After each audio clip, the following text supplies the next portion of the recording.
Not going to say okay. Just going to say, welcome everybody to Theology Thursday. Is that the face of you expecting me to say, okay? Yeah. You know, I'm a couple weeks late noticing this, but I'm realizing now, I've been looking at you in real life for a while, but looking at you on the screen, I can see you trimmed a whole bunch of your beard off. Am I like several weeks late noticing that? It's all right, man. We don't have the kind of friendship where that's going to offend you, I don't think. Shaved my beard. I got new clothes. I was trying to impress you for Theology Thursday, but just nothing. My bad, nothing. Man. No, my daughter said my beard pokes the new baby. Oh, is she right? I think it's sad. She doesn't like the kisses at all. She does. No, my baby doesn't either. She's just like, get away from me. My 3-year-old, when I go to give her a kiss, goes, "Move your beard," and it means I don't actually do anything, but I kind of give a little like pretend like I'm moving my beard. But the baby does. Now that you mention it, turn her face away from me. They're not having it. Man, it's messed up.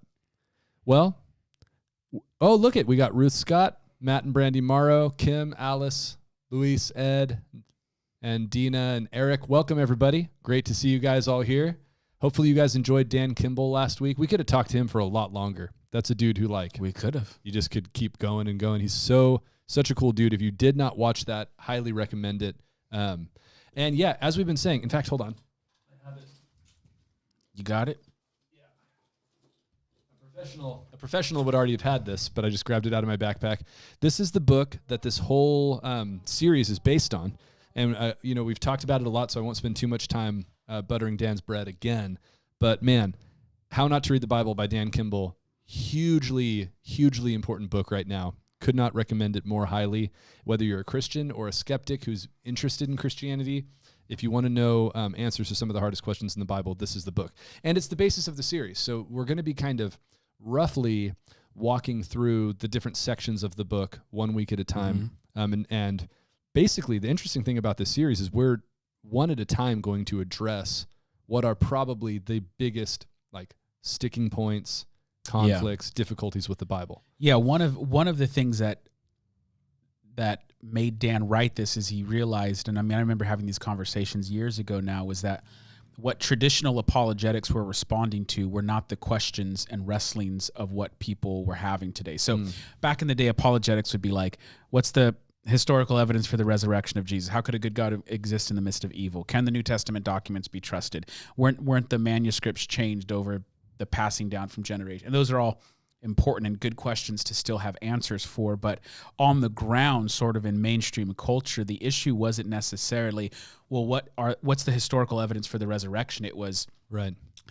I've looked at verses in the Bible, and the Bible is whack. And more so than that, the God that is presented in that Bible is a God that I don't want to worship. Yeah.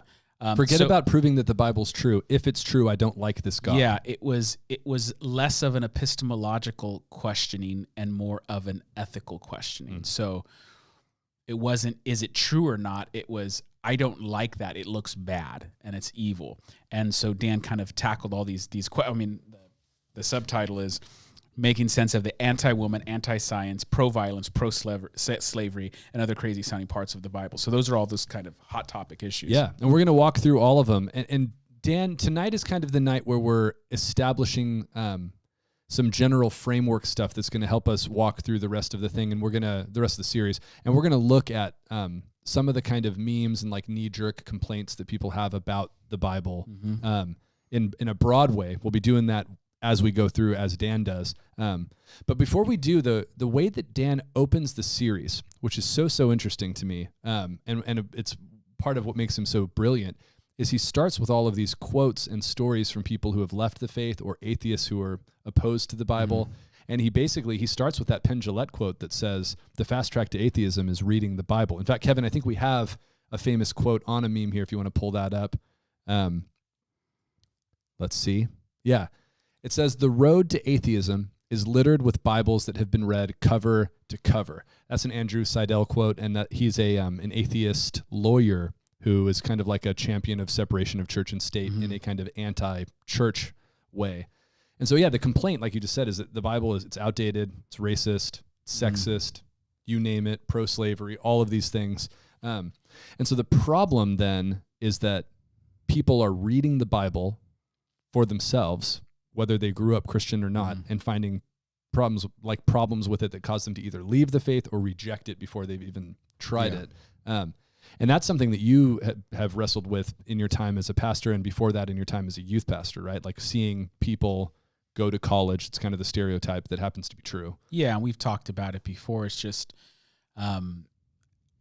you don't get exposed to the entirety of the Bible, Genesis to Revelation. You just kind of get taught the nice sections where there's not big problems, and then you're just reading that stuff, and then you go somewhere and they go, don't you know this was in your Bible? And you go, no, that's not in the Bible, and they open it up and show you, and it's like, oh my gosh, it is in the Bible. I was lied to my whole life. And then of course there's all kinds of other factors at play. Maybe simultaneously, coincidentally, you're off at college and you're getting told that information. All the while, you don't want to kind of submit to some of the ethical demands of Scripture. So look, now you have an intellectual way out, so you don't have to have this cognitive dissonance type of thing going on anymore. Yeah, that's great. No, and that's, I think that's 100% true, that there's a version of what they say that's actually true. Like that whole idea that, no, if all you have to do is read the Bible. Throw up the next one, Kevin. I actually just remembered we have one that's sort of along these lines too. This is something you see. There's a lot of versions of this next meme. It says, if you're going to post Bible verses on Facebook, don't be upset when atheists post the ones you've never read. And that's kind of a gut punch, because there's truth to that. It's kind of like, when opponents of Christianity say, if you really knew what was in your Bible, you wouldn't like it so much. And for a lot of people, that's true. That would be true for a lot of people, yeah. So one of the things that we're all about here, and we've said it before, but it's important to say at the beginning of this series, is we don't pretend like the Bible's not weird, especially not weird to modern Western people. Yeah, and it's difficult, and it should be difficult. I mean, and we're going to get a little bit of it today, but there's multiple author over generations and generations. It's written in two different, technically three different languages, but primarily Greek and Hebrew. You should expect that to be one of the disservices. And it's a service and a disservice is when you become a Christian and you're told, hey, just make sure you're reading your Bible every day. Yeah, you should be doing that. Like, I'm not saying not to do it. Sure. That is a good thing, but what it does is people end up, and people in the chat, you might know exactly what I'm talking about, is that you did that faithfully, and there was whole days or weeks where like, this is even making sense, or what in the world am I reading? And it's not just as simple as just read it and it all fits together. Yeah. That's why God gifted the church with teachers and leaders who help you in your study, in your reading. There's all kinds of great resources. In addition, there's something called the illumination of the Spirit. The Spirit is supposed to be with you while you're reading it, so that there's a guiding of your reading. So it's not just, well, let me read this for 2 minutes and I'll move on and expect to get it. Like, there's obviously passages that are simple, you can get it.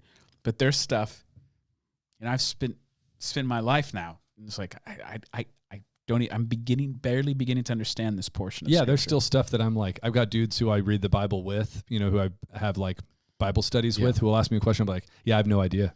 That if you one think still you got the troubles book me. of Ezekiel on lockdown, man, you're deceived. Or parts of even foundational stuff like the book of Romans, the book of Hebrews. There's stuff where you're like, I can tell you 3 options, but I don't know which one it is. And so at the end of the day, I think it's the thing we want to affirm is, yes, the Bible is weird and has crazy sounding stuff, but we also really affirm that it is understandable. There are good explanations for the weird parts, and it can be read and understood intelligently and reasonably. Yeah. You're not going to find from us just there's weird stuff, but just have faith and it's okay. And you can ask God when you get to heaven.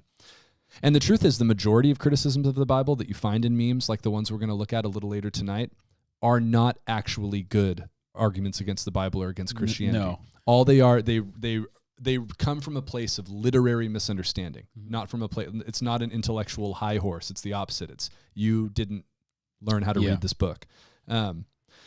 It's not clever arguments most of the time, and we'll see that. So anyway, the point of this book and this series is, the necessary response to everything we just described is to learn how to read the Bible well. You need to be able to as a Christian, to be able to read the Bible better than the opponents of the Bible. And so you got understand how it works. And so tonight we're doing like a really basic, here's 2 or 3 things to help guide the rest of our conversations. We're not doing like in-depth hermeneutics lessons. Although there is a 5 or 6 part hermeneutics series from the early days of Theology Thursday. If you go back into the back catalog, I did. That's the prequel trilogy. Yeah, that's the prequel to this. Yeah. Back then it was one camera, one in my camera, spare bedroom, one guy, one computer, barely making it. So yeah, you could go back if you want to like dive way deeper into a bunch of the stuff we're going to talk tonight. But we want to move quick because we'd rather. I actually think it's when you like learn a complicated board game or card game, and it's like I could explain the rules, but let's just start playing, and you'll see. That's how this. That's a good analogy. Hey, man. Thanks, man. That'll preach. That's good. So yeah, first time for this one, it's the most Isaac thing ever to like afford me a genuine compliment, but follow it up with a nice little takedown. No, So yeah, that's what we're gonna do. We're gonna play the game more than we talk about the rules. Yeah, that's good. And again, some of it will be review, but some of it won't be for some of you. And it's good to review this stuff because the basics actually inform the universe that the Bible lives in. What I mean by that is this. If you ever watch Star Wars with someone who's never watched Star Wars, like they don't see how the dots connect. And so they're asking you question after question. Who's this guy? Like, just watch the movie. It's going to tell you later on. And then you watch the movie. And then guess what? If you watch one of the other movies and one of the other movies, all of a sudden you'll see how so much of this is more connected than you originally thought. And if you hear the little Luke Skywalker jingle here, someone who's on the light side of the Force is about to appear type of thing. And so the Bible is similar where it exists in a narratival universe. And the more you read it, the more you understand that narratival universe. And I'll tell you this, you will never get to the bottom of the well of that narratival universe. Like you'll see new connections and new insights for the rest of your life. Totally. But I mean, the biggest takeaway from what you just said is that reading the Bible is not a thing you do and then you finish and you're done. This is a lifelong habit of the believer. Yeah. So if you're a follower of Jesus, reading the Bible is something you do forever. Mm-hmm. And every year, every month, every whatever, you're uncovering new stuff. And that's true. I mean, that's like a trite sounding thing that a pastor's going to tell you, but it's 100% true. You'll be like, I'll be reading the Bible and I'll read a book I've read 1,000,000 times and be like, oh my gosh, I just saw a connection to the Old Testament that I've never seen before. Or usually what it is like, am I imagining this? I got to start like double and triple checking myself. A couple of kind of basic. Here's some interesting comments. Melissa Seymour says that talking to her students, she's a physics teacher, I believe, and she said she uses my phrase, there are a lot of people smarter than me who believe either interpretation of this. And that is a thing I like to say a lot. So if I present multiple views, I'll say, this is what I think, but scholars who are way smarter than me disagree. So there's kind of a nice intellectual humility to that. And Suzanne Lopez, just looking for emotional support, probably says, I just finished the book of Leviticus. Good job. Hopefully you found...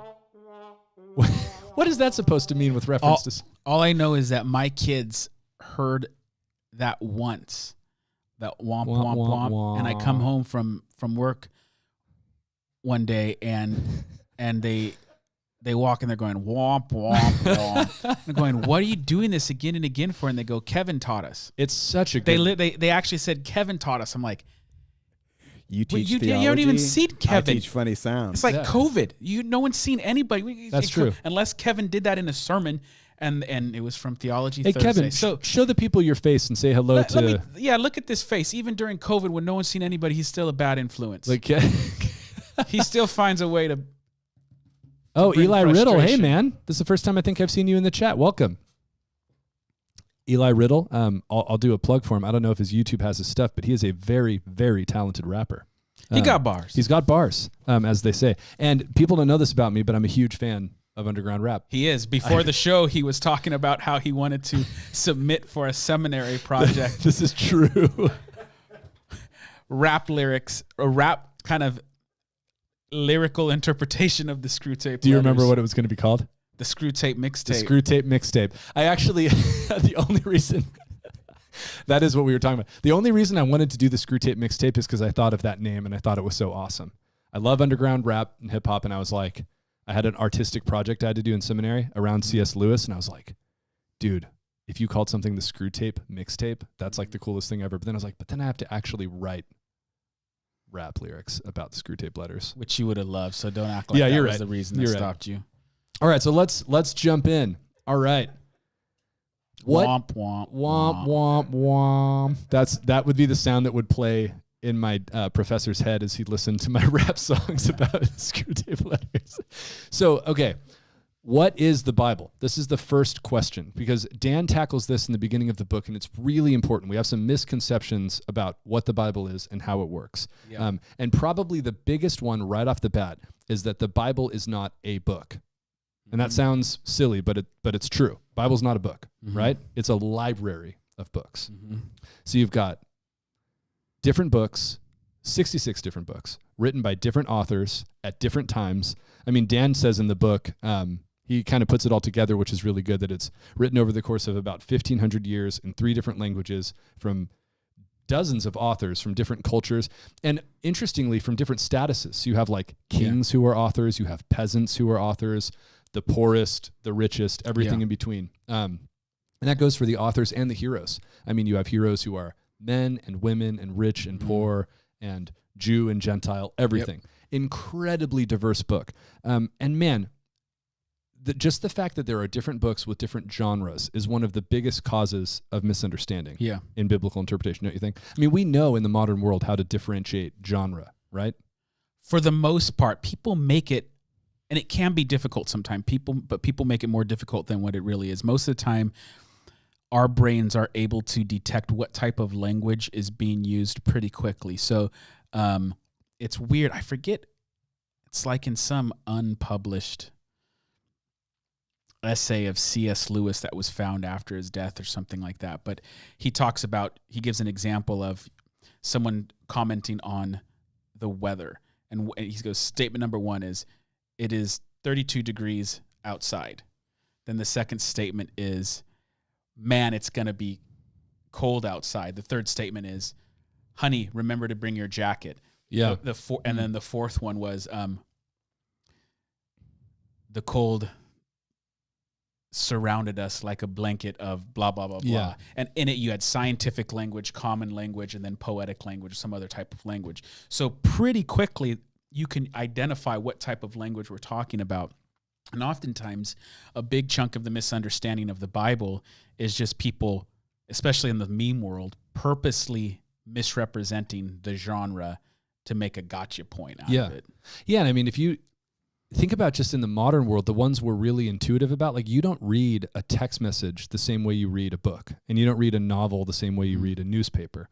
And even like within the world of novels, you don't read a science fiction novel the same way you read a historical fiction novel.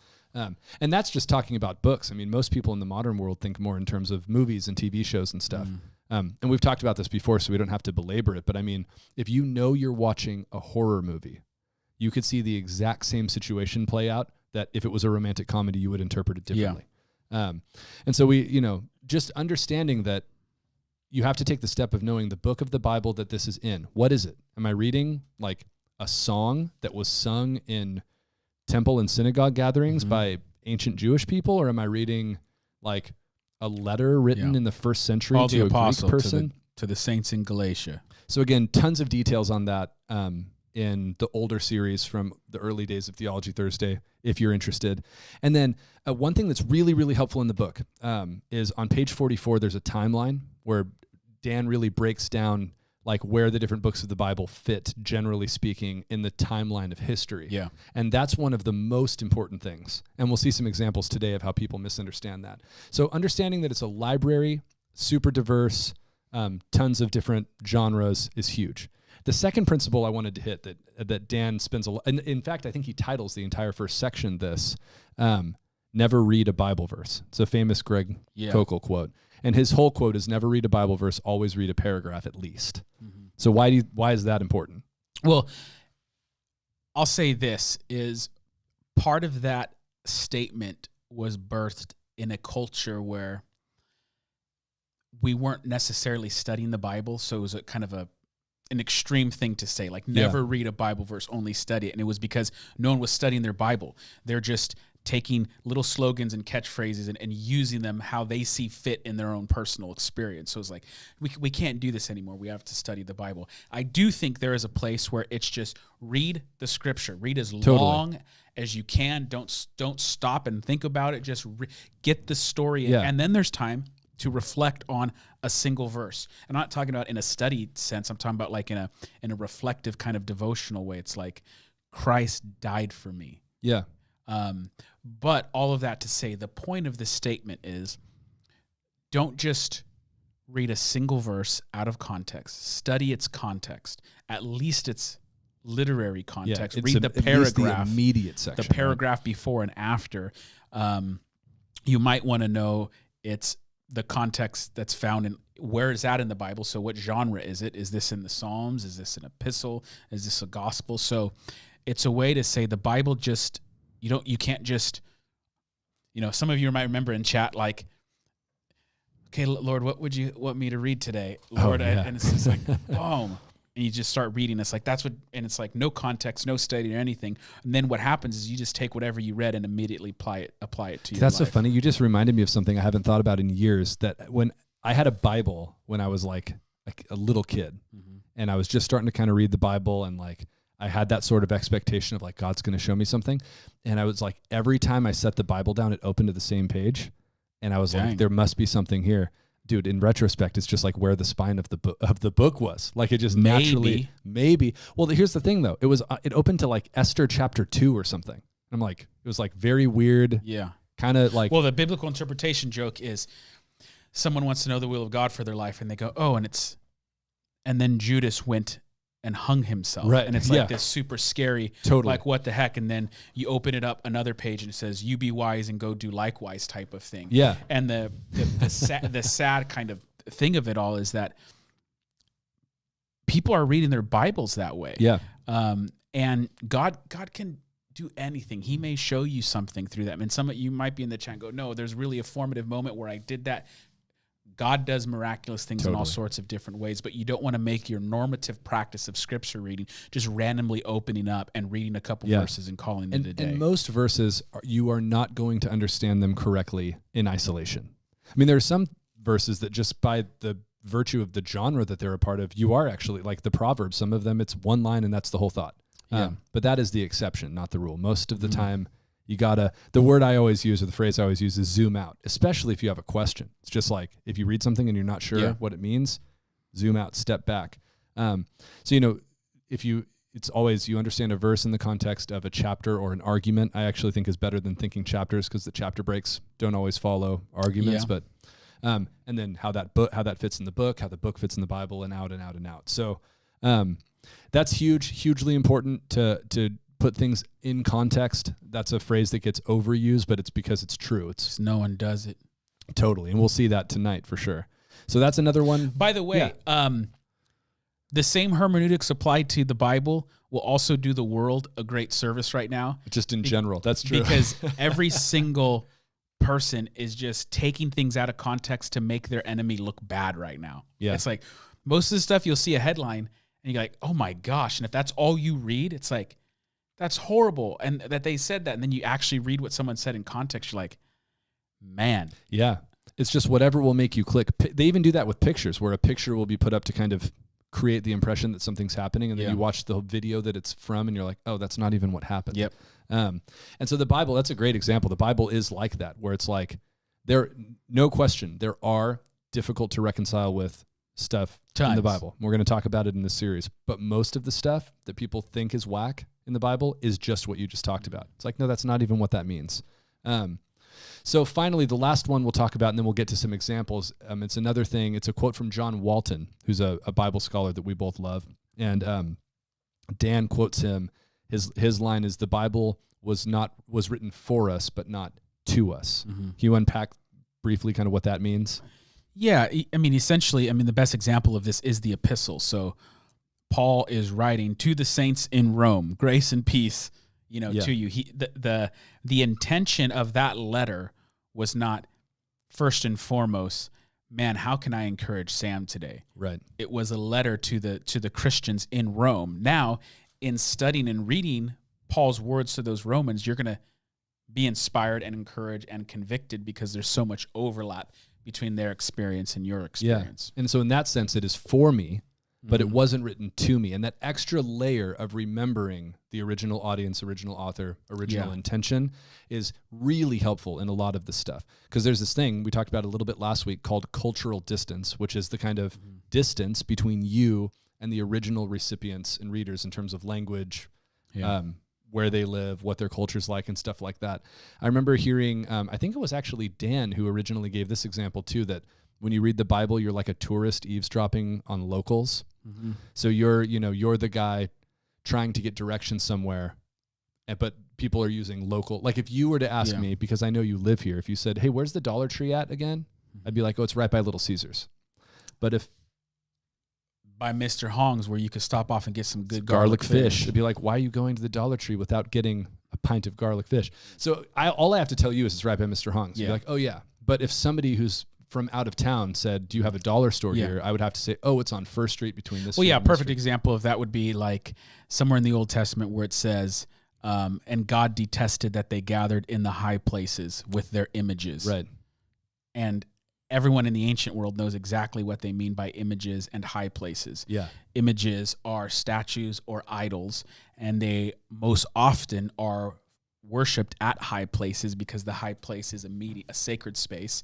And so they go, oh, these people are practicing idolatry on a high place, which is like the modern place is like images in a high place. I mean, it's like, what's going on? These people what are they getting high looking at an iPad type of thing? Like yeah, that's a great example. So you have to do the work of going, always remember, if something strikes you as weird, there's a really good chance it didn't strike the original audience as weird. And so you have to do the work of closing that gap. Lori said, in other words, the first priority was to the primary audience, and we are secondary. And I would say yes, in terms of the intention of the original author. Obviously, there's the overarching intention of God in the Bible, which is to present timeless truth. But even then, it's this timeless truth, eternally relevant truth, but it's still presented in a historically particular time. Yeah, so it's embodied in the culture that it happened in. So it would be embodied differently. Like we wouldn't talk about, if I was talking about idolatry, I might not talk about high places and images. I might talk about Wall Street or Silicon Valley and technology, where man thinks through technology he could ascend to be like a god type of thing. So it'd be different languages, but the issue is still false worship of false gods and idolatry. Yeah, so just know the kind of key here, and again, we're going to start now to kind of play the game and rather than just talk about the rules, but just know there is a giant gap. I mean, dude, you can't read. I just read, I talked about this with Dan too, I think, but I just read, Crime and Punishment, and that's only 150 years old and from a different Western country, and there's still so much stuff I don't understand in there. And relying on a translation. Yeah, it's a translation of a different language. There's cultural things happening I'm not related to. And you go farther back and try to read Canterbury Tales. It's way more complicated. Honestly, you just go back to, I try to understand Kevin's lingo and some of his cultural references sometimes. That's true. He's like talking about Dave Matthews Band, and I'm going like, what are we talking about? Yeah, the cultural distance involved is very difficult. Kevin's a good enough friend that it's worth the cross-cultural work to communicate with him. No, I just look it up every time he said. I Wikipedia. Oh, Dave Matthews Band. Okay. Yeah, it requires that level of translation.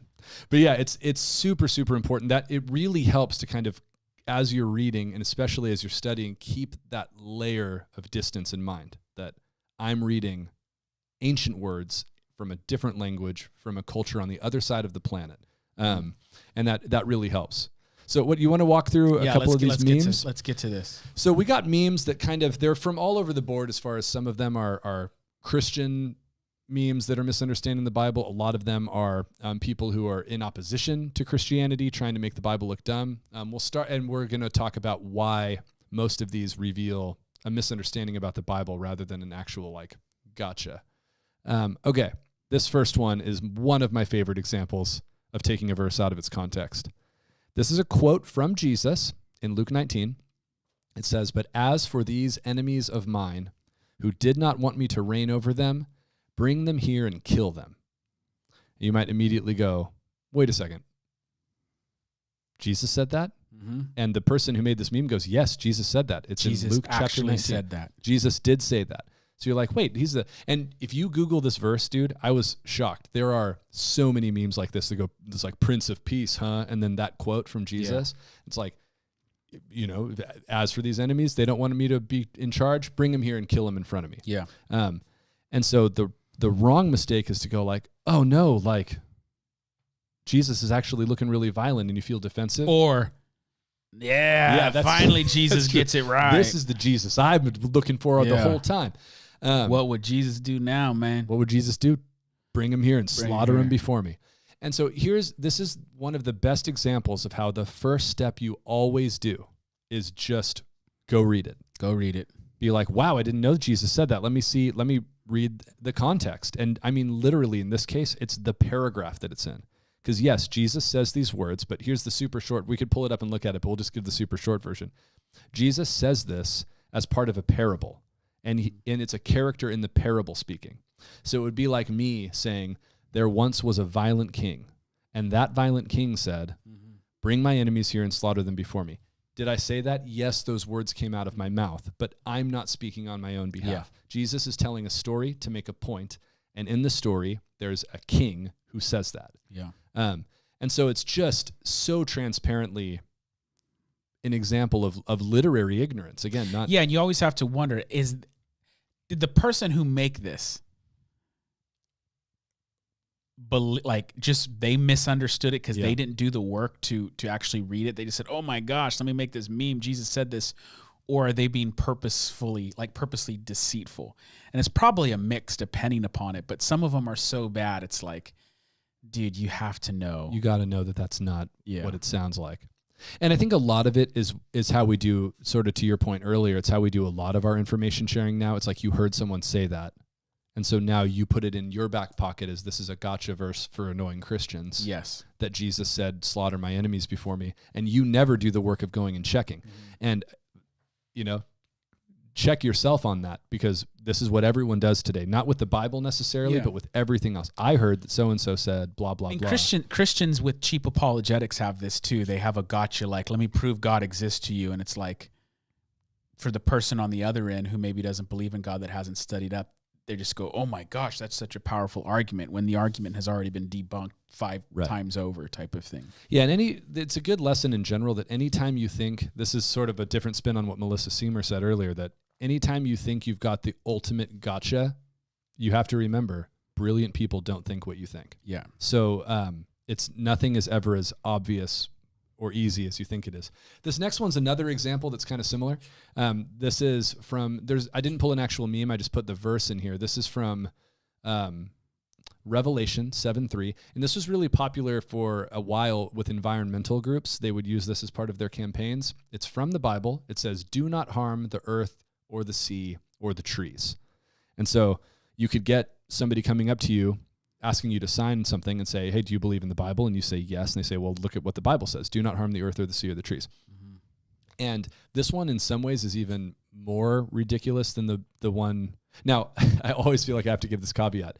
There are really good biblical arguments for why Christians should care about our world and God's creation. Yeah. This is just not one of them. Trees are very important in the Bible. They're very important. They're some of the main characters at the beginning and the end. You look like you're being dismissive, but I know you're kind of serious. No, I'm serious. I'm serious. You're like, trees are very important. No, they really are. No, people don't know. It's like I love like plant life and trees and stuff. So like I have books on California, the native plant life of California. And in my backyard, I only have native California plants, and I know all about them. So it's like, trees are important theologically and to me personally, but it's like, if you know me, you don't expect this face to be like, I love trees, man. I just love trees.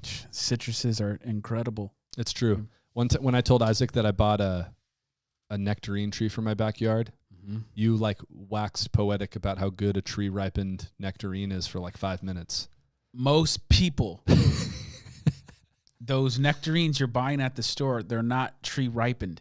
And it makes a world of difference. You're never going to get a fruit tree like it was in the Garden of Eden, but you're a little bit closer when you get a tree ripened nectarine than what you get in the store. You go, I could see why Eve, no, I'm just kidding. Okay, so trees, important. Creation matters to God. Having said that, this verse does not mean this. And this is the most obvious example of this because that's not even the whole verse. Well, didn't you initially notice this from like some massive organization? It was their slogan. Yeah, it was. I don't remember which one, so I don't want to say on the internet. But it was some like international body. A very big environmental organization. I don't know if it was their slogan, but they like had it on T-shirts or something. And then I was just like, I'm sure that's out of context. But then here's what's so funny about it. That's Revelation 7:3a. That's not even the whole verse. Click the next slide, Kevin. This is the whole verse. Do not harm the earth or the sea or the trees until that's all you need to know. Then we're going to be mean to the trees. Until we have sealed the servants of our God on their foreheads. And this is in the context. Throw rocks at the sea. Dude, it's brutal. It's in apocalyptic literature. And it's like God in the voice that's speaking. Actually, it's one of the angels. He's literally talking. I pulled it up just so I could see it. It's he called with a loud voice to the 4 angels who had been given power to harm earth and sea, saying, don't do it yet. Wait a little bit. And here's the thing. That verse isn't about God wanting to harm creation either. So even the counter to it, it just shows that it's a ridiculous verse to use for that, but it doesn't mean that either. This is in the middle of apocalyptic literature. This is arguably the hardest part of the entire Bible to interpret. So, but as horrible of an example, like how could anyone do this? And depending upon how much time we get through, there are worse. Christians who have been Christians their whole life do this with Bible verses, and it's just because they like the way they sound. Yeah. And then what happens is they get enough momentum in sort of evangelical culture, and it's just accepted that that's like the meaning of what that means. And if you just read it a little bit, you're like, oh man, it's this not is what it means. Yeah, and it's one of those things that we gotta be a little better than that. Okay, let's pull up the next one. Oh, hey, Winfield Weaver came to your defense, Kevin. I'm assuming that's who that is. I'm just guessing based on tone. I had several a coming lot to of my people protection. come up to his defense. That's good. That's good for you, Kevin. You feel better? Ain't No. gonna say No. Okay, you guys are probably, everybody who's watching immediately noticed that there's a giant marijuana plant on this image. It's Genesis 1:29 that's being invoked. I'm having a hard time reading it off the screen, so I'm just going to pull it up over here so I can read it. It might not even be the same translation as what you guys are seeing. But famous verse, chapter 1 of the Bible, what Isaac's dissertation is on. So you're very fit to comment on this. And God said, behold, I have given you every plant yielding seed that is on the face of all the earth, and every tree with seed in its fruit. You shall have them for food. So the argument that the picture is making is, he said every plant. So clearly we can smoke weed. Yeah. What do you say to that, Pastor? Oh, They got us. they defeated us, man. No, like, speaking of, I just talked about how I have books about California native plants. There's whole books about all the poisonous things that are in the, like, just because something is all natural and growing in your state doesn't mean it's good for you to eat. If you think that, it's like your front lawn grows mushrooms. It's not a good idea to eat those mushrooms, man. It's funny because there's actually so many things where it's like, it's painfully obvious that this is natural, produced by nature. Right. But it would kill you. There's frogs, man, that you've touched that are poisonous in Australia. I think we joked around last night. There's all kinds of things that are all natural in creation that will kill you. Yeah, absolutely. Yeah, and it's like layer number 1, the logic of that argument makes absolutely no sense. Yeah. You're like, just because God made it and said, God tells Adam, you can have all of the plants. Adam is still smart enough to go, yeah, but I'm not going to put that spiky one in my mouth because that will probably hurt.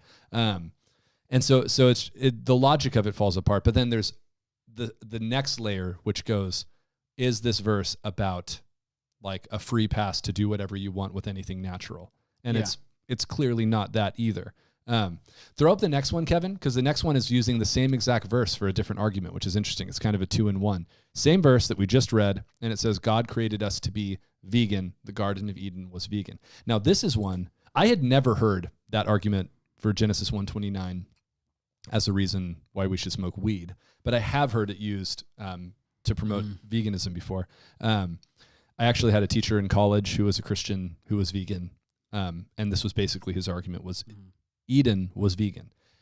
And so there's a couple of ways to unpack this. What's the first thing you would do with that? I'm going to say grace covers a multitude of sins, man. You may be right.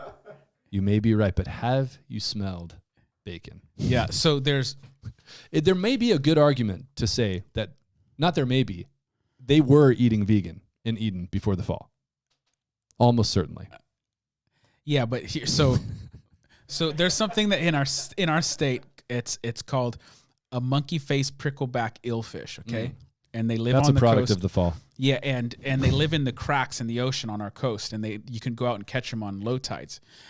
You stick and poke to get those, right? Yeah, you poke pole to get these things. Now, stick and poke is a kind of tattoo. They only eat seaweed. They're vegetarians, okay? They're vegetarian. They only eat seaweeds.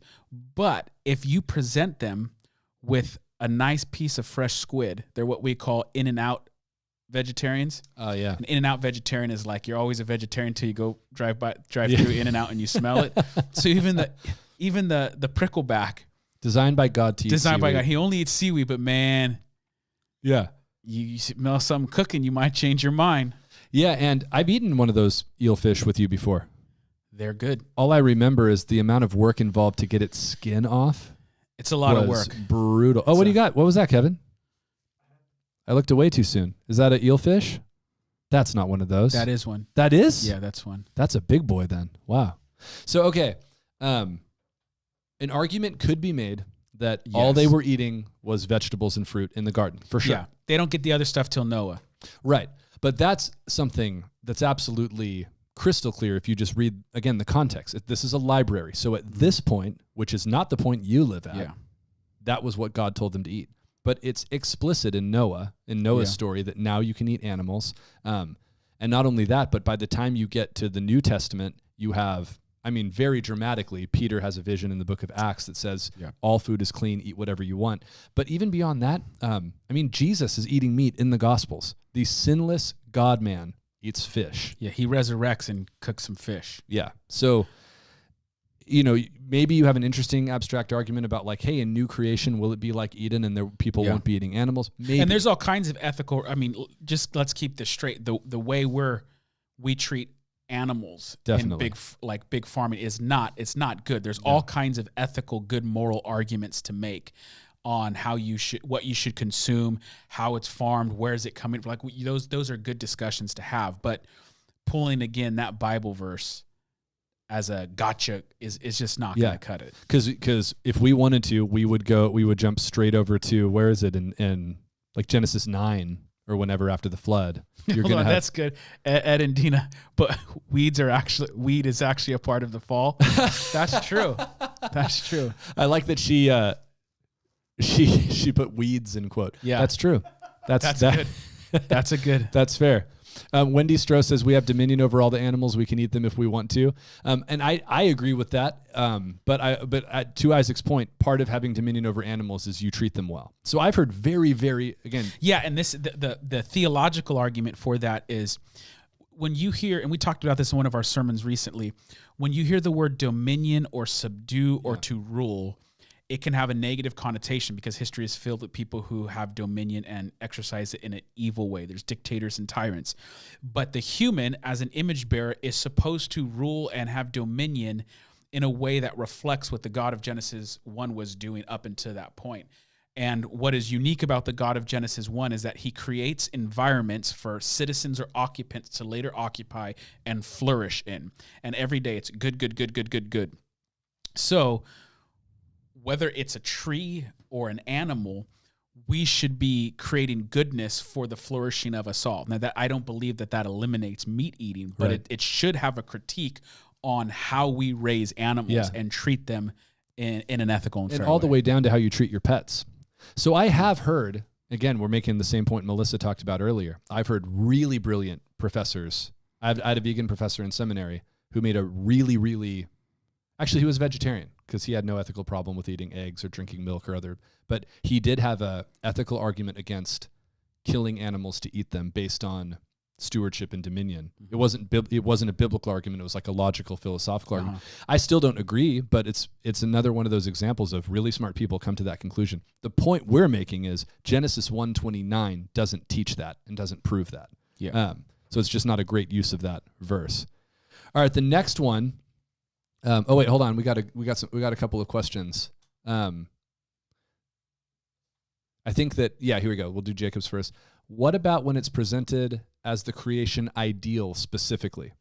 Yes, so that's the best possible argument you can make, is that the ideal that's established in Genesis is something we should aspire to. Maybe, and I say maybe because in Scripture we're not told to try and replicate Edenic-like behavior. We're not walking around naked. Yeah. And again, the fact that the resurrected Jesus in a glorified resurrected body is eating fish and not demonstrating the Edenic ideal. Yeah. It tells me look, you have all these commands in scriptures and nowhere is that an emphasis. In the entirety of the New Testament, in fact, the trajectory is the other way, by allowing foods which were previously unclean to become be clean. And so you have the one who the New Testament says is the exact imprint and representation of God. And he doesn't just eat animals. So if you want to change the way you eat for these reasons, for that reason, great. But I don't think you can make a strong biblical argument for that. Absolutely. Now let's jump into the next one. I had one version of this meme, and Isaac, out of sensitivity to the fact that some kids watch this, had me switch it out for a Winnie the Pooh themed one. Wendy Stroh's going vegan. We did it, you guys. Wendy, this whole thing has been a planned intervention to get you to go vegan. Yeah. So, but just drive by In-N-Out, you change your mind. Change your mind for sure. Yeah. Again, just to be clear, I do not. Neither of us think, we both eat meat. Neither of us think that there's anything wrong with eating meat. But the main point is Genesis 1:29 is not teaching you that you shouldn't eat meat. Okay, so here's Winnie the Pooh reading the Bible. It says, Bible, and then Lot's daughters got him drunk and laid with him. And then Winnie the Pooh's reacting like, wait, what? Now, just to kind of, we'll be careful with language and stuff because we don't know the ages of everyone who's watching. But this story is in the Bible, and there are a lot of different memes about it. Most of them are not appropriate to show on here, but they're basically going, oh, you like the Bible? You think the Bible is a really great book about righteousness and stuff? Yeah. Well, here's a story about two girls who want to have children and there's no men around, so they get their father drunk and become pregnant by him. Mm-hmm. That's in the Bible. What up? And it's presented like a trump card that Christianity's whack. Yeah, and the two things you have to understand, and this is very important, there's prescriptive language and descriptive language in the Bible. Huge. Descriptive language describes what actually occurred in history. Prescriptive language is telling you how you ought to behave.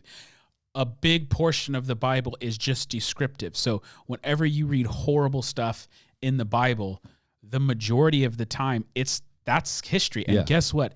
History is filled with horrible stuff. We talked about this before we went live, but we were agreeing that a huge percentage of Bible misunderstandings stem from not getting this. Yeah. So it's something like upwards of 70% of like gotcha Bible verse memes are just quoting something that's descriptive, not prescriptive. And again, Isaac said that quick, so just to reiterate, descriptive text describes something that happened, and prescriptive text prescribe, meaning they tell you that you should do likewise. And man, if we were to just show you like by number of pages how much of the Bible is descriptive and how much is prescriptive, overwhelmingly more volume of the Bible is just descriptive. It's just telling you history.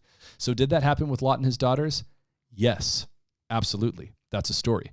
And not only is it just descriptive, but it's actually a bad thing. Yeah, and if you keep reading, even in the descriptive stories that are not prescriptive, the authors will shape those stories in a way to let you know this is bad. Yeah. God does not approve of this. This is really, really bad. Yeah, and in this case, the offspring of that inappropriate relationship is Moab and Ammon. Yeah. Two boys who give rise to the nations, the Ammonites and the Moabites, who become arch rivals and cause gigantic problems for Israel generations later. Yeah. And in fact, the way you know they want you to look down upon this is in the Torah, a child of a Moabite could not go into the temple for up to 10 generations, which makes the book of Ruth a really cool book because it says this is wrong, this is whack, but somehow God's grace can still be working in the midst of something. You can still get a Moabite in. And again, talking about cultural distance, if we read that story and go, wow, this is whack, and then it goes, and they had sons and their names were Moab and Ammon. And we go, okay, cool, that's the kids' names. If you are an Israelite reading that story, and you get to their sons are Moab and Ammon. Oh man, this is bad. These are the bad guys. So very clear. Melissa Seymour says she came across that story as an 8th grader and it freaked her out. Yeah, and this is why you don't, especially with young people, don't just hand them a Bible and say read whatever, because there's stuff in there that's like it's not appropriate. And that's why we preface that. It's like we don't want to be explicit because the Bible has some stuff that is. You need to be a mature reader or have someone alongside of you walking you through that. And the Pharisaic Jews who treated the Old Testament with the utmost respect had sections of the Old Testament that were like age restricted. That like they didn't let anyone just read the Song of Solomon. Yeah, or like even remember, isn't it like the vision in the throne of vision in Ezekiel that you couldn't read until you were an adult or something? And that's like it's not even inappropriate. It's just the intensity of the majesty. That's right. Of God. There's a weightiness to that that's just not there for a younger audience. So that's just a classic example of and this is just a blanket truth for you to know. When you come across a meme, just because something whack or negative or gross or evil is in the Bible does not mean the Bible is bad. The Bible's telling you the truth about humans. If this was a Bible, the fact that you have a Bible with Genesis through Revelation is an incredible blessing and gift that the vast majority of people in human history didn't have. They didn't have that. Yeah. When you heard the Bible, it was in synagogue and someone read it. And if it didn't make sense, you talked about it with the people afterwards. Right. It wasn't just like, as Melissa in the chat said, oh, I'm in 8th grade. Let's see what this part of the Bible says. Oh my gosh. And you're by yourself in your room left to wonder. And after being shocked by it, it just didn't take place like that. Scripture reading was a communal, primarily out loud activity that you did together. And I'm happy that we have Bibles for individual study, but we're missing the other component. And at the very least, it should be done in community in the sense of having people in your life who you can go to and be like, what is going on with this story? The story's whack. It's just a great example that, man, there's stuff in the Bible that's horrific. That's not the worst one, dude. There are way worse stories than that in terms of just things that are like terrible and brutal. Way worse. And so it's because the Bible's a true book. And if you're going to tell the truth about what people are like, there's going to be a lot of that in there. Okay, so this next one, oh wait, Kevin's about to paste something. What you pasting, Kevin? Oh, never mind. He's back on it. All right, next one. This is not actually an example that comes from opponents of Christianity. This is one that Christians misuse. The verse says, it's a quote of 3 John, verse 2. 3 John's just one chapter. That's why it just says the verse number. I want you to be prosperous and healthy. God's promise to you, Kevin. God's promise to you. I want you to be prosperous and healthy. Now, this is a mainstay verse in the prosperity gospel movement. And it's quoted like that sometimes, which is we got whole episodes on that in the prequels. That's true. Yeah, there's go back and watch that. In fact, one of the kind of big proponents of using that verse is Kenneth Copeland, who we've talked about at length in our False Doctrines series. Yeah. So highly recommend that if you're interested in chasing this down a little bit more. But I want you to be rich and prosper is not God's promise to you in that verse at all. So I'll read what the verse is. It always gets quoted in the King James Version. So I'll read it in the King James. It says, "Beloved, I wish above all things that thou mayest prosper and be in health, even as thy soul prospereth." Now that is what King James Version says. And so because it says, I wish that you prosper as your soul prospers, the way it gets argued in that realm of theology is, well, okay, The point is, as you prosper spiritually, you will prosper materially. Mm-hmm. I want you to be well and prosper as your soul prospers. So the whole idea, it sounds pretty great. But here's the deal. That's not a great translation of the verse. And in context, it's not at all what it means. Now, in ESV, this is what that verse says. Beloved, I pray that all may go well with you and that you may be in good health as it goes well with your soul. Now, that already just by itself sounds different. But then if you, as we've talked about, zoom out a little bit, say, what's happening here? This is a letter from an individual to an individual. Verse 1 says, the elder, who's John, to the beloved Gaius, whom I love in truth. So it's not God's promise to you. It's John's letter to Gaius, first of all. Mm-hmm. And then if you continue reading, verse 3 says, for I rejoiced greatly when the brothers came and testified to your truth, as indeed you are walking in the truth. Mm-hmm. So really briefly, putting all of it together, what that verse is saying is it's an introductory statement in a letter. It's a well wish. It's me at the beginning of an email saying, hope everything's going good. That's what John's doing. Yeah, he's not making a theological promise. And he in the very next verse is going to say that Gaius' soul is doing well. So it's a well wish. He's saying, hey, just as you're prospering spiritually, I hope that you're in good health as well. Because you could be like, that's the promise for me. But then what about where you could where God says, take Paul, for I must show him all the things which he must suffer for my name's sake. Yeah. You want put that that promise. Take that promise, Kevin. Yeah, Kevin. Wah, wah, wah. Oh, I guessed wrong which one he was going to play.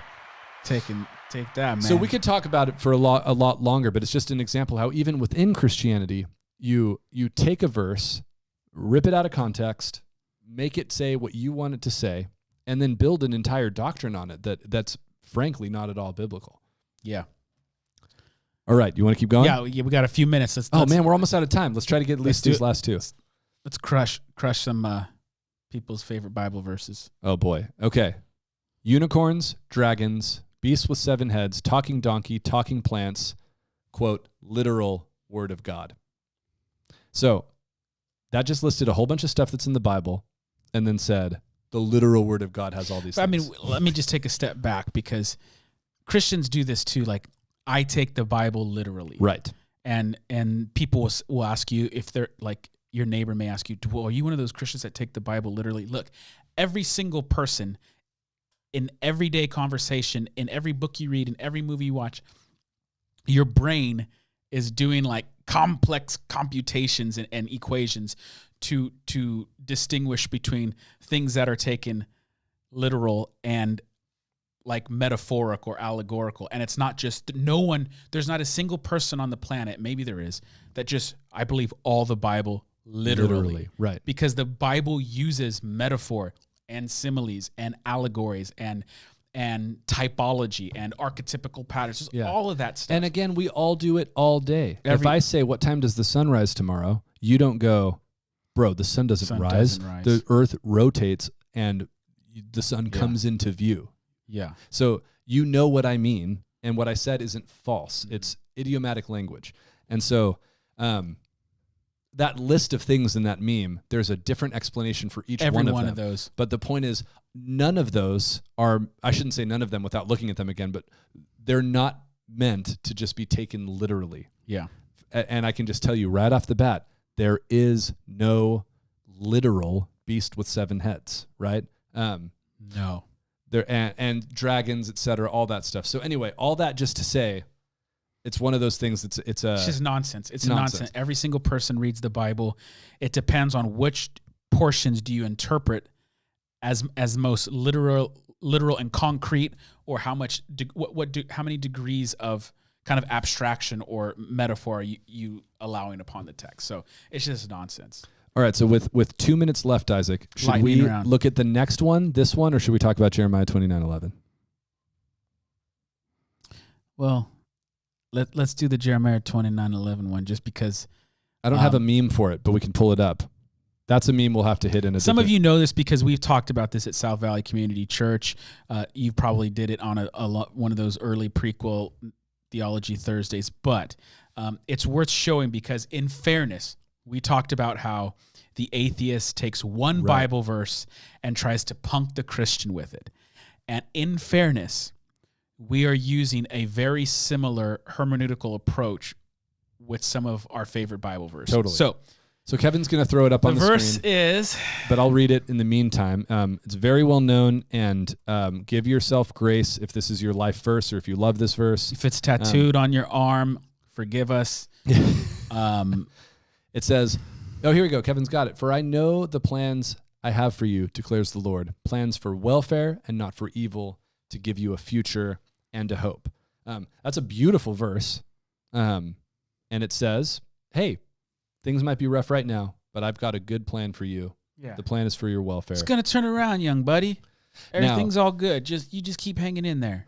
Now, this is a great example of, if you understand what's going on in the section you're reading a book of prophecy written to Israelites who are in exile in Babylon. Mm-hmm. Now, what is the key bad news side of this verse? Well, Jeremiah tells these people, God's going to turn it around for you. But he's speaking to Israel as a whole and not necessarily Israel in the present tense, because the Israelite culture is not a hyper-individualistic culture like we are. So God is saying, at some point in the future, Israel, who is my firstborn son, that's the individual language is used for the corporate whole, I'm going to bring you back out of exile. Now, here's the thing. They're going to be in exile for roughly 70 years. So some of those people who are hearing that verse... Most of those people are going to die in exile. What is plans for prospering and good welfare look for you? Well, the truth is you're going to die in exile. For some people, you will never see the promised land. But God's not done with Israel. But God's not done with Israel. And if you know the whole context of that section, this message Jeremiah is delivering is in opposition to the good news false prophets. Yes. Because there are prophets telling Israel in exile, hey, don't even unpack your bags because God's rescuing us soon, like tomorrow. So have your shoes on, be ready to go. God's going to bring us out. And this is part of Jeremiah's response saying, no, settle in. Build houses, have families here, get settled because it's going to be a while. But the good news is I do have good plans for you to bring you out of exile eventually. Yeah. And here's the good news of this. God has the big picture on lockdown. Mm-hmm. So even if I die, I know that my people, my children's children's children, will be delivered by God, because God cares for Israel type of thing. So in one sense, it could be like bad news because like you may die in exile. But actually, if you care about the big picture, it's really good news, because who wants to just, let me save my skin, but then there's all this countless suffering in the big picture where God is actually saying no. And for the Christian, the ultimate thing is, even if I die, I ultimately will prosper, because I've been forgiven of my sin and I will stand before him on judgment day and he will raise me up and I will live with him forever. So I will ultimately prosper. And that's a faithful way to apply this verse to yourself if you understand the typology and stuff that you talked about before, because what is return from exile? It is literally, historically, Israel leaving Babylon and going back to the promised land. But it is an image of what God is going to do for all of humanity in Jesus. So the promise to prosper Israel is actually a shadow of God's promise to deliver everyone from the ultimate exile. Mm-hmm. But the beautiful thing is the application is the same. It doesn't mean, hey, whatever hard thing's going, God's going to deliver you tomorrow and you're going to be rich and everything's going to be fine. You may suffer your whole life and die young, but the promise is God's plan for you is good. Yeah. And when you understand that, you're more likely to maintain your faith, because if you believe the false prophets in Jeremiah's day and you weren't delivered on year one, well, then God has abandoned us and he doesn't love us. Rather than saying, no, even if I die in exile, God still loves me and he will deliver my people. Yeah. And the reason that's so important is because we are really committed to the idea that, man, the correct understanding of the verse is always better than the wrong one. Even if it doesn't sound as happy immediately, like the truth is always better than the falsehood. Absolutely. And I think that's the case in this one. It's like so many of you guys have gone through or are currently going through something really hard, and the promise of God is not necessarily that it's going to get easier soon, but there is a promise that if you entrust yourself to Jesus, you will be delivered. You will be saved. God's History plans is for you are filled good. with Christian martyrs. History is filled with people who died for their faith in Jesus. Their life didn't turn around, for the good next week type of thing. Yeah. Next week is, what are we doing next week? Oh my gosh, I probably should have written that down.